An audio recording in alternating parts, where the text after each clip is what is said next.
নমস্কাৰ পিএনআৰডি অথবা এছআইএলএমৰ অধীনত পঞ্চায়ত অথবা ব্লক লেভেলত যিসমূহ বিজ্ঞাপন ইতিমধ্যে প্ৰকাশ হৈছে সেই বিজ্ঞাপনৰ পৰীক্ষাৰ সিলেবাছসমূহ কি হ'ব সিলেকশ্যন প্ৰসেছ কেনেকুৱা হ'ব গোটেইখিনি কথা এই ভিডিঅ'টিৰ মাধ্যমেৰে আপোনালোকক অৱগত কৰাম প্ৰথমতে চাই ল'ব যে ইয়াৰ পৰীক্ষাৰ সিলেবাছসমূহ কি হ'ব সাবজেক্ট ওয়াইজ পৰীক্ষাৰ সিলেবাছসমূহ চাই ল'ব ইয়াত মুঠ 200 মাৰ্কছৰ পৰীক্ষা অনুষ্ঠিত কৰিব জেনেৰেল নলেজত মুঠ 50 কোৱেশ্চন থাকিব আৰু মুঠ নম্বৰ থাকিব 50 মাৰ্কছ 50 মাৰ্কছ থাকিব লগতে ইয়াত মুঠ কোৱেশ্চন থাকিব কোৱেশ্চনৰ সংখ্যা হ'ল 50 ইয়াৰ লগতে চাব ইংলিছ ল্যাঙ্গুৱেজ অৰ্থাৎ জেনেৰেল ইংলিছত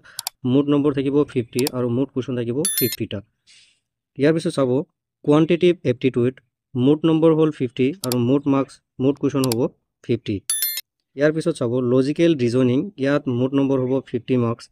আৰু মুঠ কোৱেশ্চনৰ সংখ্যা হ'ব 50 এনেকৈ মুঠ 200 মাৰ্কছৰ পৰীক্ষা অনুষ্ঠিত কৰিব আৰু মুঠ কোৱেশ্চনৰ সংখ্যা থাকিব মুঠ কোৱেশ্চন থাকিব 200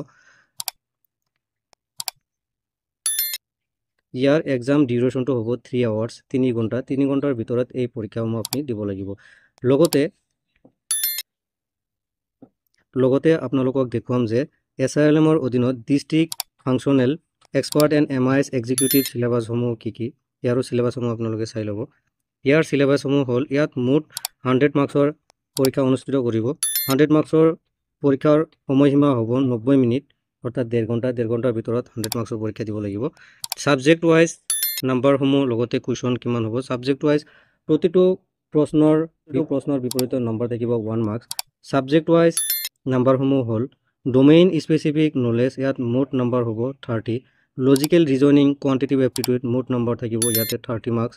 ইংলিছ কমিউনিকেশ্যন ইয়াত মুঠ নম্বৰ থাকিব 25 জেনেৰেল নলেজ ইয়াত থাকিব 15 এনেকৈ মুঠ 100 মাৰ্কছৰ পৰীক্ষা আপুনি দিব লাগিব 100 মাৰ্কৰ পৰীক্ষাৰ এগেইনষ্টত আপুনি 100টা কুৱেশ্চন আপুনি এটেম্প কৰিব লাগিব আৰু ফ্ৰেন্ডছ এতিয়া আপোনালোকক দেখুৱাম এইবিলাক পোষ্টৰ সিলেকশ্যন প্ৰসেছ কেনেকুৱা এইবিলাক পোষ্টত এপ্লাই কৰাৰ পিছত আপুনি ৰিটেন টেষ্ট দিব লাগিব ইতিমধ্যে সিলেবাছসমূহ আলোচনা কৰা হৈছে যে কিমান মাৰ্কছৰ এক্সাম দিব লাগিব 200 মাৰ্কছৰ এক্সাম দিব লাগিব আৰু ইয়াৰ এক্সাম ডিউৰেশ্যন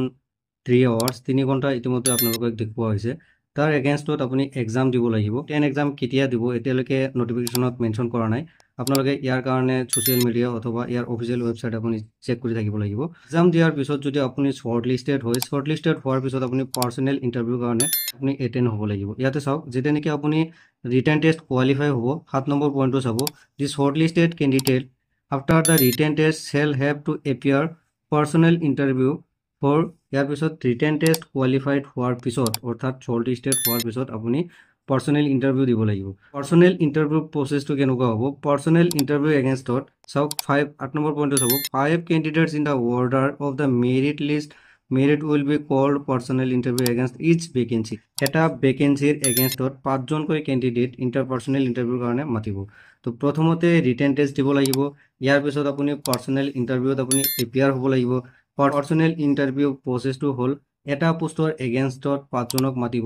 5 জনক মাতাৰ পিছত আপুনি পাৰ্সোনেল ইন্টাৰভিউ দিয়াৰ পিছত আপুনি যেতিয়া পুনৰ শৰ্ট লিস্টেড হ'ব অৰ্থাৎ ফাইনাল লিষ্টত যেতিয়া আপোনাৰ নাম আহিব ফাইনাল লিষ্টত নাম হোৱাৰ পিছত আপুনি এই চাকৰিত জয়েন কৰিব পাৰিব এয়াই হ'ল অসম ৰাজ্যিক গ্ৰামীণ জীৱিকা অভিযান অথবা এছআইএলএমৰ অধীনত পঞ্চায়ত অথবা ব্লক লেভেলৰ সিলেকশ্যন এক্সামৰ সিলেবাছসমূহ লগতে সিলেকশ্যন প্ৰচিডিউৰ এই প্ৰচিডিউৰটো মেইনটেইন কৰাৰ পিছত আপোনাৰ শৰ্টলিস্টেড হোৱাৰ পিছত আপুনি চাকৰিটোত জয়েন কৰিব পাৰিব এয়া আছিল ফ্ৰেন্ডছ অসম ৰাজ্যিক গ্ৰামীণ জীৱিকা অভিযানৰ সিলেকশ্যন অথবা এক্সামৰ সিলেবাছসমূহ ফ্ৰেন্ডছ ভিডিঅ'টি শেষলৈকে চাই থকাৰ বাবে আপোনালোক সকলোকে ধন্যবাদ আগলৈ এনে ধৰণৰ নতুন ভিডিঅ'ৰ আপডেটবিলাক দি থাকিম মোৰ চেনেলটো যদি এতিয়ালৈকে সাবস্ক্ৰাইব কৰা নাই প্লিজ সাবস্ক্ৰাইব কৰিব ধন্যবাদ Thanks for watching.